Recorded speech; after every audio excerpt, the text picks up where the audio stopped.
Hey everyone, I'm Mohammed Garba and welcome to The Explainer. Today we are diving straight into a really jarring, incredibly powerful poem by Syl Cheney Coker.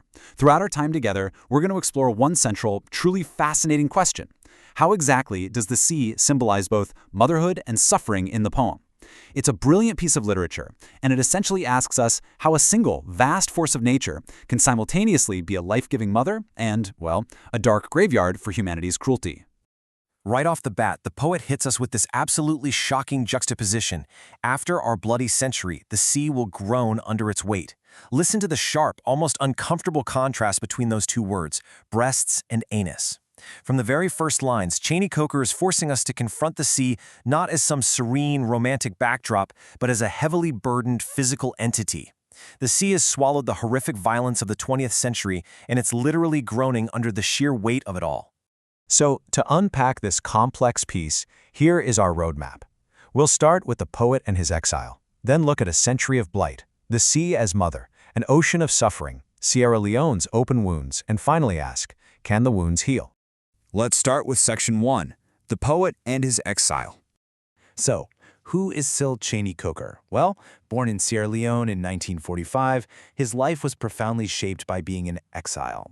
He spent a lot of his time abroad, from the United States to the Philippines, over to Nigeria. But why did he leave? Growing up, he was deeply affected by the political executions and violent unrest in his native Sierra Leone. Specifically, he witnessed the regime of Sayaka Stevens, which replaced a tolerant society with essentially political banditry. This deep sense of physical alienation from his homeland, mixed with this really profound concern for those being persecuted, acts as the burning fuel for his poetry. Moving into Section 2, A Century of Blight. Cheney Coker lists a massive volume of history in this poem, and he frames the sea as this dark, accommodating archive for humanity's absolute worst moments. Think about it. From the biblical myth of Noah's flood to the horrific human cargoes of the transatlantic slave trade during the Middle Passage, all the way to the sunken remains of the Titanic and the countless bodies dumped into the ocean during the World Wars, the sea has swallowed it all, every bit of it. When you look at the Wake literature analysis for this piece, a few core themes really stand out. It highlights how the Bloody Century represents an era just completely blighted by conflict, exploitation, and the abuse of power. The 20th century was, sadly, an era defined by our capability to destroy both each other and the Earth itself. And to describe this, he uses the phrase fractured chela. Now, a chela is the pincer-like claw of a crustacean, like a crab. Once a crab loses that primary claw, it's largely defenseless, right? It can't even feed itself. The poet uses this striking biological metaphor to represent the intractable, unfixable sickness of the 20th century.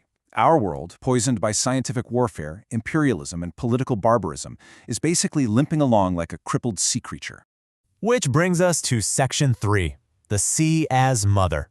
How do you usually think about the ocean? Probably as a beautiful escape or a calming force, right? Well, despite holding all our horrors and our dead, the sea acts as a vast mother in this poem. The word breast immediately evokes a sense of nurturing and sustenance. Yes, the sea is a formidable force of nature, but it possesses this miraculous ability to wash herself clean of our dirt and dump. It's the cradle of life, representing an all-encompassing motherhood for humanity. In these softer lines, the sea genuinely attempts to offer comfort. Throbbing, the sea's breasts will console some orphans. Think about the marginalized people and the exiles of history. For instance, the Creole people, the emancipated slaves who settled in Sierra Leone after the horrors of the slave trade. For them, the sea crossing, despite its initial terror, eventually led to a new home. The sea, in its vast maternal capacity, offers a cessation of suffering. It tries to mother those who have been orphaned by the cruelty of other men.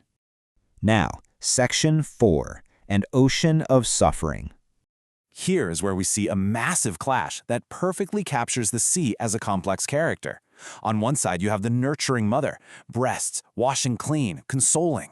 But on the other side, we have this polluted, accommodating vessel for suffering, toxins, a fractured cella, a century's blight. Man has utilized the sea for exploration, sure, but equally for exploitation. And this brings us to one of the most tragic realizations in the entire poem. Filled with toxins, her belly will not yield new islands. You see, the toxins here aren't just literal industrial waste from fossil fuels and oil spills. The toxins represent the deep-seated enmity, political crises, and the unending trauma of war. The poem specifically references East Timor. a nation that suffered through terrible waves of colonization and invasion. Even if the victims desperately wish for a fresh start, a peaceful new island, the sea is just too poisoned by our hatred to give birth to it. Let's look closer at home in Section 5, Sierra Leone's Open Wounds. To truly feel the emotional weight of this piece, we absolutely have to impartially look at the historical events that ripped the nation of Sierra Leone apart. Formed initially as a sanctuary for emancipated slaves, it was subsequently subjected to colonialism and later a absolutely devastating civil war from 1991 to 2002. These events left deep, both literal and figurative, lasting scars on its people. These lines are heavy. Really heavy.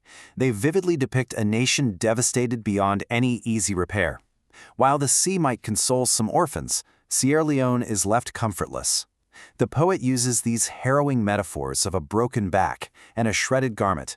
It suggests a nation violently ripped apart, first by enslavement and then by war. It paints a picture of a society struggling, like someone groping in the dark, traumatized, and just completely exhausted. Finally, Section 6. Can the wounds heal? At the very end of the poem, the poet introduces this idea of a balm. A balm is an ointment applied to heal a wound, right? Here, it serves as a really powerful metaphor for a new era, a new dispensation where the physical and psychological pains of the survivors might finally be forgotten. The poet is genuinely wondering if a true remedy exists out there for the destitute children, the emancipated slaves, and all those who have simply been robbed of a safe destiny. We're left with this incredibly haunting question directly from the text. But do you, O sea, long-suffering mistress, have the balm to heal the wound of her children? Even as the sea washes herself clean, can she ever truly wipe away the deep psychological trauma that humanity has inflicted upon itself? Think about that for a while. Thank you so much for joining me today to unpack this remarkable poem. Keep analyzing, keep asking the big questions, and I'll see you in the next explainer.